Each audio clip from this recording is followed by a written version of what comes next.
Hi, Janine. It's hard to believe that this is the last essay I'm going to read of yours.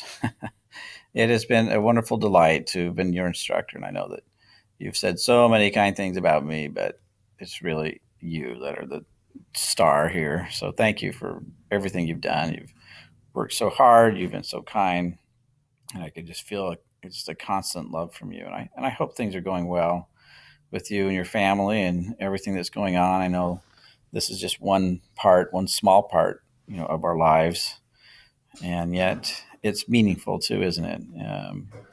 The Lord's involved in this, and I have felt that in particular with my relationship with you, and I thank you for that.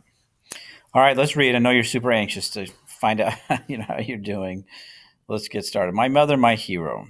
For as long as I can remember, my mother had been an anxious lady who worried over the slightest issue. Sadly, my father was far from a model husband in every way imaginable, and my mother's downfall can definitely be placed squarely upon his shoulders. He was a primary school principal, which profession saw us move quite frequently from country town to country town in Tasmania, a small island off the bottom of Australia. I guess due to the fact that we lived in small country towns, the availability of good, sound professional medical help for my mother was not available, and she wound up with a general practitioner, a tall, skinny man in his mid 60s with orange peel skin and stained brown teeth, who was clearly out of his league with my mom. I recall visiting him with her one day. Upon entering his office, my nostrils and eyes were immediately met with the nauseating smell of tobacco smoke. I recall them talking, however, I think I must say, having no recollection as to the details of that conversation. But remember, at the close of it, he recommended a glass of alcohol each evening to calm her nerves. Little did he know just how tragic that recommendation would prove to be. My mother was 48 at the time, had never taken a drop of alcohol up until that fateful night. I say fateful as it was the beginning of a living hell for myself and my older brother. I was 11 years old and my brother was 13.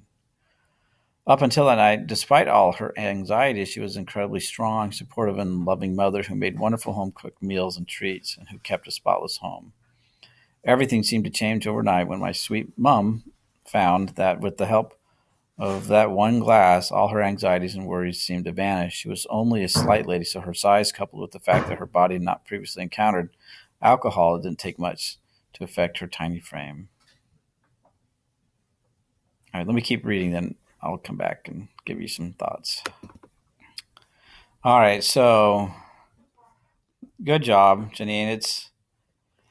It's hard sometimes to go back into our lives and reflect on some of these hard moments and try to find peace and joy in the midst of these. And yet I think that's part of our duty as human beings is to learn, from all of our experiences and how to grow and become happier, right? And what you've shown here is that despite many, many challenges you had growing up, that you can remain positive and you can find the good in anything, right? And that's an important characteristic, and I think you do a very good job at this. Just from the personality I've seen in these past few months, you just seem to always have a positive, optimistic attitude and perspective on life, and I love that. It makes me just happy to think about people like you who never give up, right? That you just keep going,